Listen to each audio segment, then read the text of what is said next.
fire is being fueled by a combination of strong winds and surrounding topography, which is making it extremely challenging for our personnel that are assigned to this incident.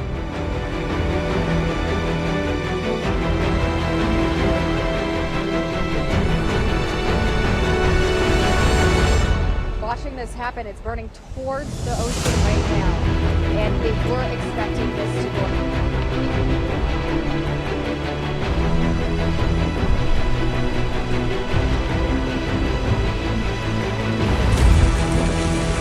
Come on, guys!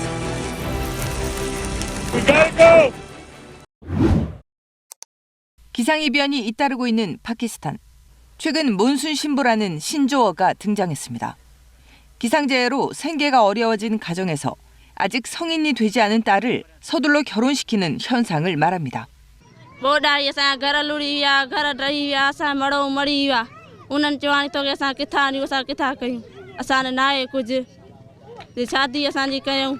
बोला का 2.5 लाख में कर्जा मुझे मुझसे गरीब आना माँ दस न पी दस गरीब बताने सा किथा लगी. 2022년 대홍수 이후 파키스탄에선 약 64만 명의 10대 소녀들이 성폭력과 조은 위험에 놓였습니다. 유니세프 조사에 따르면 파키스탄의 조은율은 남아시아 전체 국가 중 6위를 기록하고 있습니다. 파키스탄에서는 7월부터 9월 사이 몬순 기후가 시작되는데 최근 들어 날씨 변동이 심해지면서 재난 피해가 막대한 실정입니다. Pakistan is one of those countries which hardly contribute 0.5% of emissions, global emissions. 가뭄 날씨 속에 스모그 현상도 심각해지면서 도시 봉쇄령과 기후제까지 열리는 상황입니다. स्मोक की वजह से 1 करोड़ 20 लाख बच्चे स्कूल नहीं जा सकते। बच्चों का मैं कह रहा हूँ पाकिस्तान तबाह हो जाएगा अगर ये स्मोक रही ना इनको पता है अब ये ट्रैफिक का ये हाल है कि ट्रैफिक बेपन है।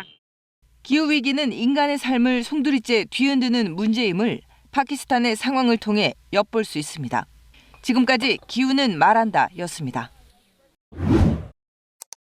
전 세계적인 감축 노력에도 온실가스는 또 늘었습니다.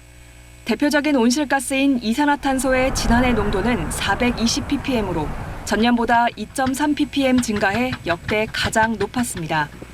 메탄과 아산화질소의 농도 역시 최고치를 기록했습니다. 세계 기상기구는 온실가스 농도가 산업화 이전의 1.5배에 이른다고 밝혔습니다. 특히 지난해 온실가스 증가에는 세계 곳곳을 덮친 기록적인 산불이 영향을 줬다고 분석했습니다. 온난화의 영향으로 캐나다와 호주 등에서 장기간 대형 산불이 이어졌고 산불로 인한 탄소 배출이 평균보다 16%가량 증가했다는 겁니다. 온실가스 증가에 따른 기후위기가 다시 온실가스를 늘리는 악순환에 직면했다고 세계 기상기구는 경고했습니다. 실제로 최근 국내 연구진이 이산화탄소 농도에 따른 산불 위험도를 살펴봤더니 농도가 높아질수록 세계 대부분 지역에서 산불 발생 가능성이 급증하는 걸로 나타났습니다. 이산화탄소가 증가하면은 기온이 올라가고 토양 수분이 많이 줄어들면서 건조한 상태가 됩니다. 산불 발생하기 쉬운 조건들이 점점 늘어나고 그에 해당하는 영역들과 계절들도 더 많이 늘어나게 돼요. 전문가들은 기후위기가 돌이킬 수 없는 수준까지 가고 있다며 온실가스 감축을 보다 강력하게 추진해야 한다고 입을 모읍니다. KBS 뉴스 김세연입니다. 자, 기후 문제의 심각성 누가 모르겠습니까? 심각한 위기라는 데는 다들 공감합니다. 의견이 갈리는 건 책임 부분입니다. 선진국 때문이냐, 개도국 때문이냐, 정부 책임이 더 크냐, 기업 탓이 더 크냐, 난제 중 난제입니다. The court begins its 2 weeks of hearing on the request for an advisory opinion. 재판은 현지 시각으로 어제 네덜란드 헤이그에서 시작됐습니다. 목표는 기후 악당 찾기입니다. 지금의 위기를 유발한 악당이 어느 나라 난 건데 지난해 3월 유엔 총회는 국제사법재판소에서 따져보기로 결의합니다. 자, 이 난제를 대체 어떻게 풀라는 것인가 국제사법재판소도 난감했을 것 같습니다. 자, 먼저 2주 동안 각국 대표의 의견을 법정에서 차분히 듣습니다. 1번 타자는 나라의 존폐 자체가 위험한 태평양의 섬나라 바누아투였습니다. As the principal legal officer of my country, I have come before this court because domestic legal remedies are unable to address a crisis of this scope and magnitude.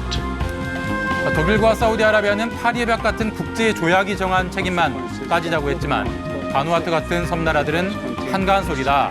더 넓은 책임 범위를 요구했습니다. 예를 들어서 화석연료 퇴출은 파리협약이 안 다루고 있지만 책임을 물을 악당을 찾자는 겁니다.